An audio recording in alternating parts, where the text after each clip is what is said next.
Sumainyo ang Panginoon. Ang mabuting balita ng Panginoon ayon kay San Lucas.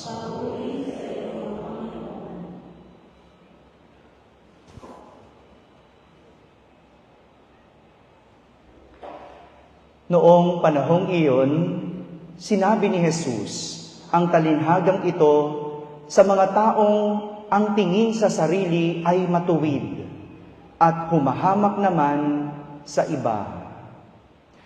May dalawang lalaking pumanhik sa templo upang manalangin. Ang isa ay Pariseo at ang isa namay publikano. Tumindig ang Pariseo at pabulong na nanalangin ng ganito, O Diyos, nagpapasalamat ako sa iyo pagkat hindi ako katulad ng iba, mga magnanakaw, mga magdaraya, mga ngalunya, o kaya'y katulad ng publikanong ito. Makalawa akong nag-aayuno sa loob ng 1 linggo. Nagbibigay ako ng 10 ng lahat kong kinikita. Samantala, ang publikano ay nakatayo sa malayo, hindi man lamang makatingin sa langit, kundi dinadagukan ang kanyang dibdib at sinasabi, O Diyos, mahabag po kayo sa akin na isang makasalanan. Sinasabi ko sa inyo, ang lalaking ito ay umuwing kinalulugdan ng Diyos, ngunit hindi ang isa. Sapagkat ang sinumang nagpapakataas ay binababa at ang nagpapakababa ay itataas. Mga kapatid, ang mabuting balita ng Panginoon.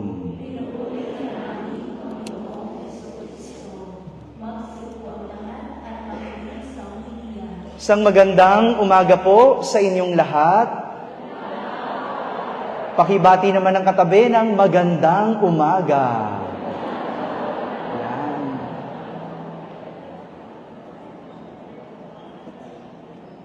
Ngayong araw na ito,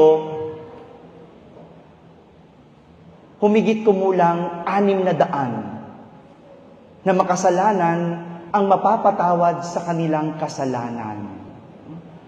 600. To be exact, tayo po ay 612 ngayon. 612. Kasama ka. Sa 612. Humigit kumulang 600 na makasalanan ang mapapatawad sa kanilang kasalanan. Ibig sabihin, humigit kumulang 600 na kaluluwang nais pumunta sa langit ang makapupunta sa langit. Tanungin mo ay katabi mo, gusto mo ba?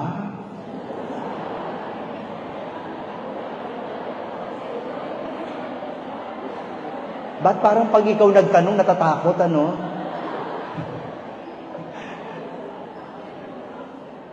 Sino nagsabi? ang ating pananampalataya. Sinong nagsabing pupunta ka sa langit? Ang ating pananampalataya. Sinong nagsabing ang kasalanan mo ay mapapatawad? Ang ating pananampalataya.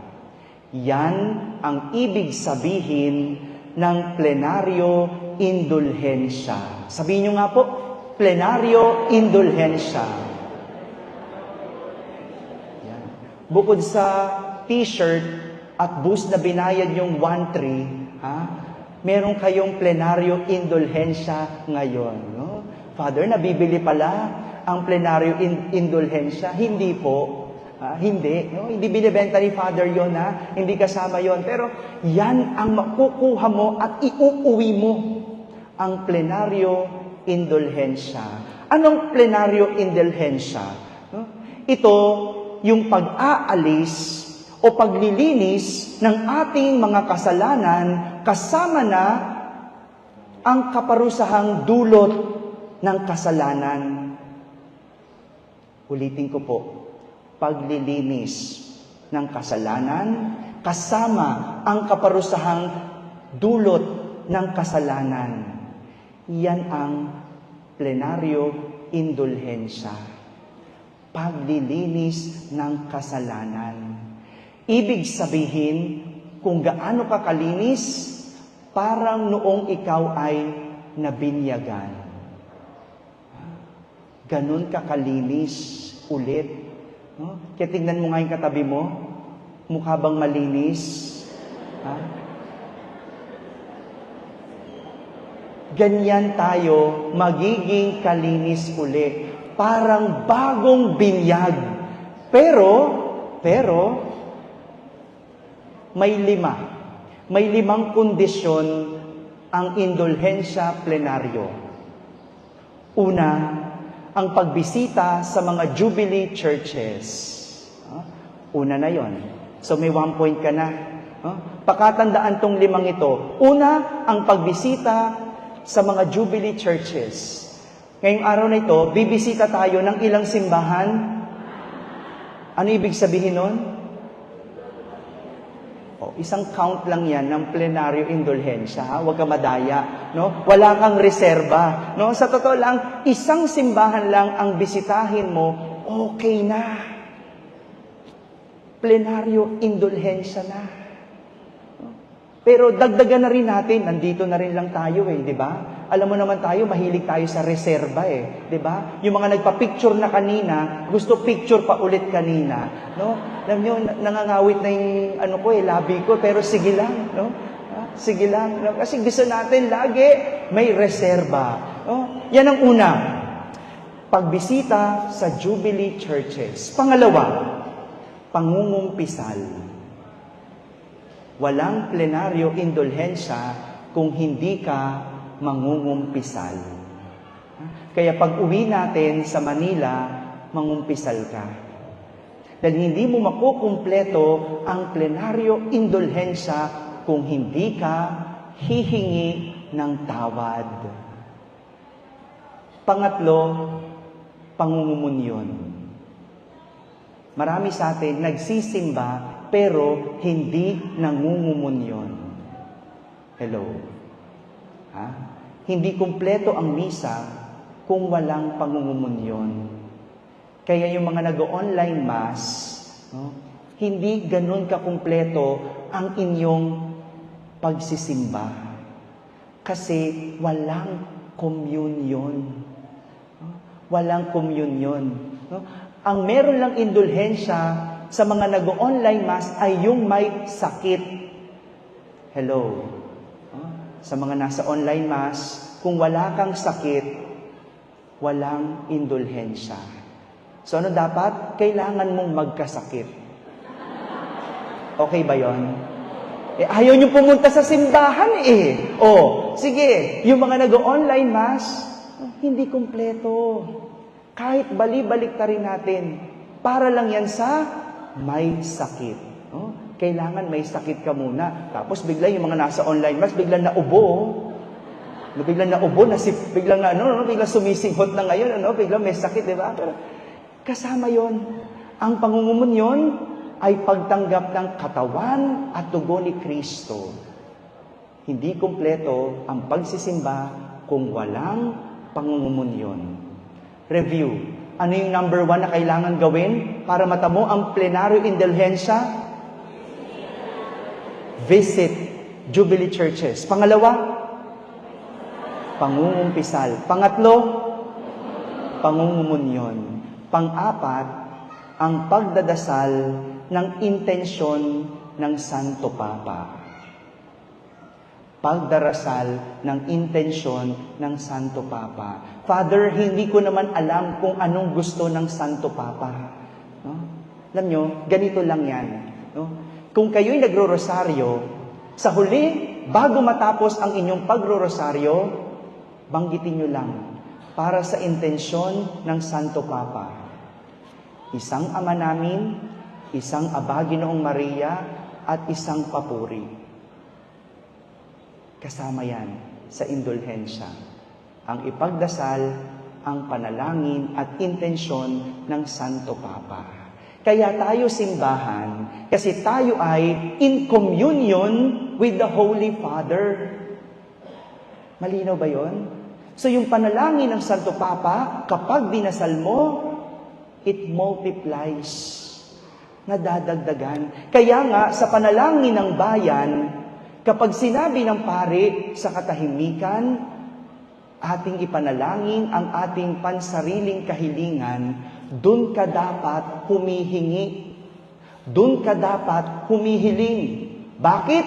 Kasi yung dasal mo, pag tumugon ang katabi mo, yung nasa likod mo, yung buong simbahan, namumultiply ang iyong panalangin. Yan ang ibig sabihin ng panalangin ng bayan. Ang ipagdasal ang iyong intensyon ng buong bayan. Malinaw? Ano yung pang-apat? Ipagdasal ang intensyon ng Santo Papa. At panglima, para matamo ang plenaryo indulhensya, kailangan tatalikuran ang kasalanan. Tatalikuran ang kasalanan. Walang napunta sa langit nang may bahid, nang may kasamaang bitbit. Kailangan itong talikuran. Ganyan ang tinuturo ng simbahan. At yan ang makukuha natin kapag uwi natin. Kapag uwi natin. Father, pag uwi pa pala, hindi pa pala ngayon. Hindi. Hindi pa ngayon. Kumpletuhin mo yung 5. Kapag nakumpleto ang 5, kung gaano kakalinis, parang bagong binyag. Kaya nga, itong ating pilgrimage ay isang Lenten retreat para bago sumapit ang mga mahal na araw, singlinis ka ng bagong binyag. Walang silbi ang lalabas-masok natin sa mga holy door kung paglabas natin, naninira ka pa rin ng tao. Hello sa mga perfect dyan, no? Na kapag nag-umpukan, walang ginawa kundi manira ng tao. No? Parang yung Pariseo sa ating ebanghelyo, nagdadasal, gumagawa ng mabuti, pero naninira ng ibang tao. Hindi pwede. Hindi pwede eh. No? Ang langit para sa lahat. Pero ang pipigil sa iyo para matamong langit ay ang iyong sarili. Dahil ang tiket sa langit ay ang iyong mga ginagawa. Ang tiket sa langit ay ang iyong mga ginagawa. Mga kapatid, ang langit para sa atin, para sa lahat. Ngunit ang tanging makakapigil ay tayo rin. Sabi mo nga sa katabi mo, pupunta ka sa langit. Sagutin mo, mauna ka. Hindi, sabay tayo. Sabay-sabay tayo. Pero mangyayari lang ang lahat ng ito kung tayo'y mananampalataya. At ang pananampalataya, tugma dapat sa ginagawa. Ang pananampalataya, tugma sa ginagawa. Amen? Amen.